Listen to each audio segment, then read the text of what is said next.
உயிரினம் உட்பட கிட்டத்தட்ட 10,000க்கும் மேற்பட்ட உயிரினங்களும் தாயாக அண்டார்டிகா உள்ளது. இங்கு நீரின் வெப்பநிலை -2 டிகிரி செல்சியஸுக்கும் கீழே இருக்கும். இந்த கடுமையான குளிரில் உயிரினங்கள் எவ்வாறு வாழ்கிறது என்று தெரியுமா? இங்கு வாழும் உயிரினங்கள் உடல் உறைபனி எதிர்ப்பு புரதங்கள் AFP இருப்பதே காரணம். இந்த புரதம் அந்த உயிரினங்களின் இரத்தம் மற்றும் திசுக்களில் பனியை சேர விடாமல் தடுக்கிறது.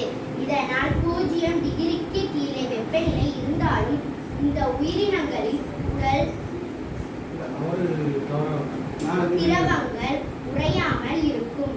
1950ஆம் ஆண்டு நார்வே விஞ்ஞானி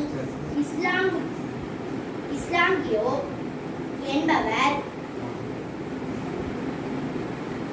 ஆர்க்டிக் மீன்களின் இரத்தத்தில் உறைத்தலை எதிர்ப்பு பண்புகள் இருப்பதால் தான் இந்த நீரில் வாழ்கின்றன என்பதை விளக்கினார்.